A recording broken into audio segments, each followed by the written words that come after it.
अस्सलाम वालेकुम व्यूअर्स। अदाकार शहबाज़ अकमल आपकी खिदमत में हाज़िर है।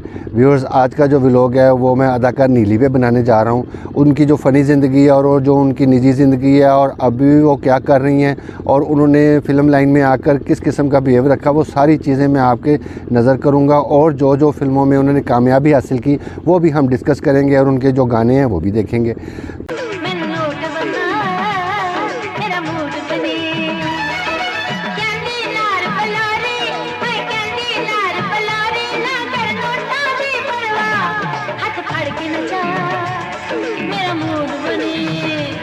तो अपने व्लॉग का आगाज़ करते हैं। नीली जो हैं वो हैदराबाद के इलाके में पैदा हुई।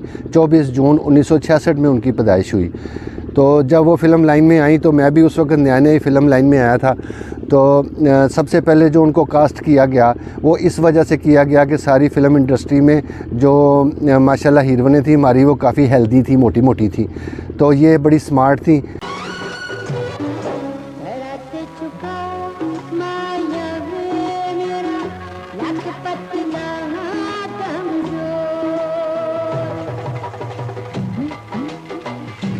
तो मलिक यूनुस साहब ने मेरी आखिरी जंग फ़िल्म का नाम था, उसके लिए इनको कास्ट किया नीली को, और उसके साथ पेयर नादरा का भी रखा और नीली और नादरा को दोनों को इकट्ठा कास्ट किया। मलिक यूनुस साहब ने आखिरी जंग फ़िल्म का नाम था। तो हम भी उस ज़माने में, आपको जैसे मैंने बताया कि नए नए फ़िल्म इंडस्ट्री में आए थे, तो माशाल्लाह उस टाइम जो यूनुस मलिक साहब का बहुत अरूज था जो, और इनकी जो मौला जाट सब बन चुकी थी फ़िल्में, और सबसे ज़्यादा जो फ़िल्में थी वो यूनुस मलिक साहब के पास ही थी। तो वो आप यकीन करें कि वो मिट्टी पे भी, किसी पत्थर पे भी हाथ रख देता था ना यूनुस मलिक, तो लोग उसको मानना शुरू कर देते थे कि ये एक्टर है या हीरो है या हीरोइन है। तो उसी दौर के अंदर नीली और नादरा को यूनुस मलिक साहब लेके आए फ़िल्म इंडस्ट्री में, और उन्होंने आते ही बहुत नाम कमाया। क्यों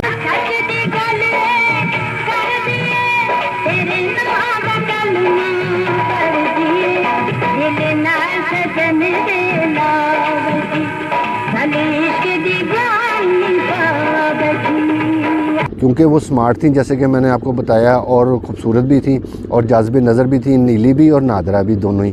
तो वो दोनों की जोड़ी एकदम मशहूर हुई और लोगों ने कहा कि पाकिस्तान फ़िल्म इंडस्ट्री में चले कोई स्लिम स्मार्ट भी जो लड़की आई है, और वो बड़ी वो ग्रेस वाली थी। उर्दू फ़िल्में भी उन्होंने की, पंजाबी फ़िल्में भी उन्होंने बड़ी कामयाबी से जो भी किया।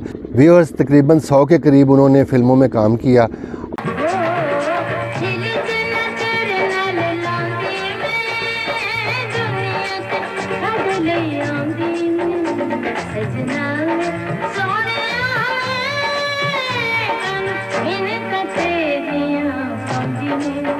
और जब उनका अरूज का ज़माना था, जब उनके पास बहुत सी फ़िल्में थी, तब जावेद शेख साहब जो फ़िल्म आर्टिस्ट हैं उनके साथ उनका लगाव हो गया, तो वो भी उनको पसंद करने लग गए। तो लोगों ने भी कहा और अप्रिशिएट किया कि बड़ी प्यारी जोड़ी है दोनों की, और दोनों आपस में बड़े घुल मिल गए, और ऐसे ही लगता था कि अभी ये किसी दिन शादी कर लेंगे।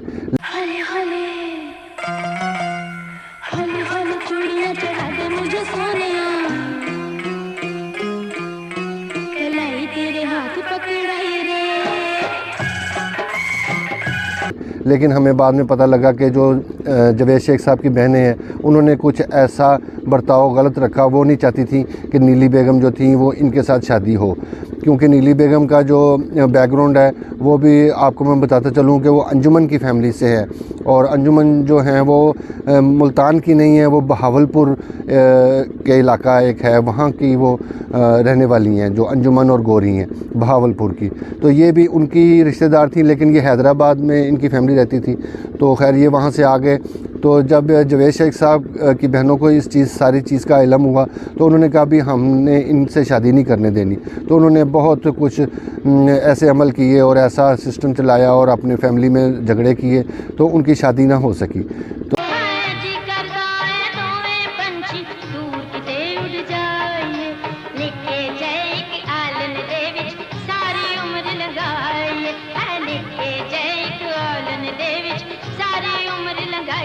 फिर उन्होंने बाहर शादी कर ली एक ऐसे ज़मींदार से, वडेरे से।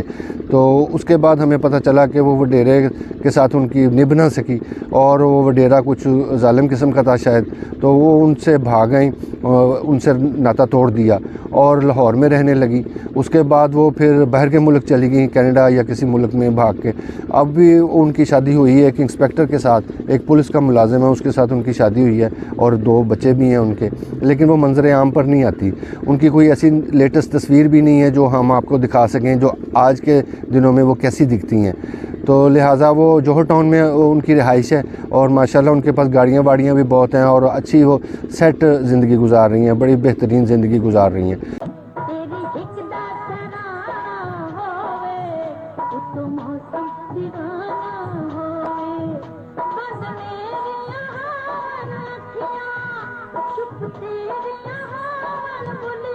व्यूअर्स, जैसे कि मैंने आपको बताया, जो आखिरी जंग फ़िल्म थी वो एक ब्लॉकबस्टर फ़िल्म थी, वो डायमंड जुबली फ़िल्म हुई, वो बढ़िया उसका बिज़नेस हुआ।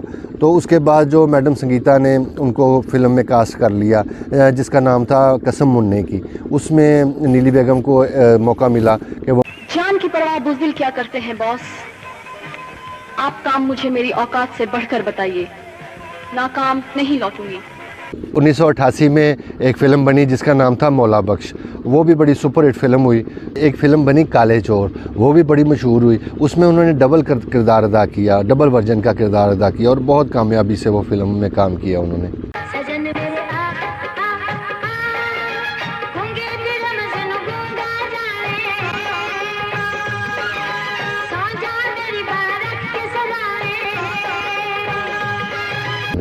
ज़्यादातर तुर्की में फिल्माई गई एक फ़िल्म थी जीवा, उसमें भी नीली बेगम ने काम किया और बहुत अप्रिशिएट हुई।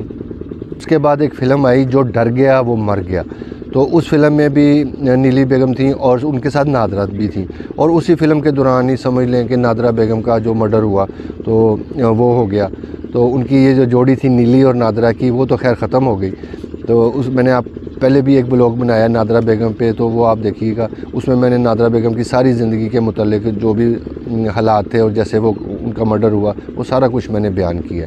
तो उसके बाद जो नीली बेगम ने उसके बाद एक फ़िल्म आई सखी बादशाह, जो सखी बादशाह थी वो सुल्तान राय साहब के फ़ौत होने के बाद वो रिलीज़ हुई और बड़ी सुपरहिट हुई, जिसका गाना था कि दम दा भरोसा यार दम आवे ना आवे।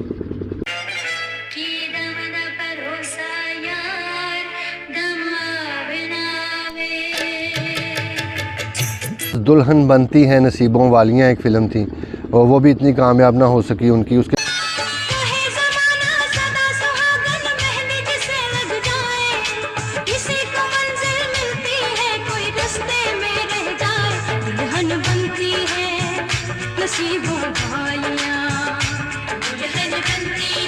उसके बाद एक चीफ साहब फ़िल्म थी, वो भी इतनी कामयाब ना हो सकी और ये तकरीबन उनकी समझ लें कि आखिरी फ़िल्मों में से फ़िल्म थी। तो जैसे कि मैंने आपको पीछे बताया कि वो वडेरे कोई था जिससे उन्होंने शादी की और उनको कोई जान का ख़तरा था, उस वजह से फिर वो कनाडा भी गई और फिर जैसे कि मैंने आपको बताया कि वापस आ गई, वो एक पुलिस वाले से भी शादी की। तो माशाल्लाह वो जौहर टाउन में रिहाइश पजीर हैं, उनके 2 बच्चे भी हैं और वो बड़ी खुशहाल ज़िंदगी गुजार रही हैं। तो व्यूअर्स, इसके साथ ही मैं आज का व्लॉग इख्तिताम करता हूँ और नेक्स्ट व्लॉग में इंशाल्लाह जल्द मुलाकात होती है। तब तक के लिए अल्लाह हाफ़िज़।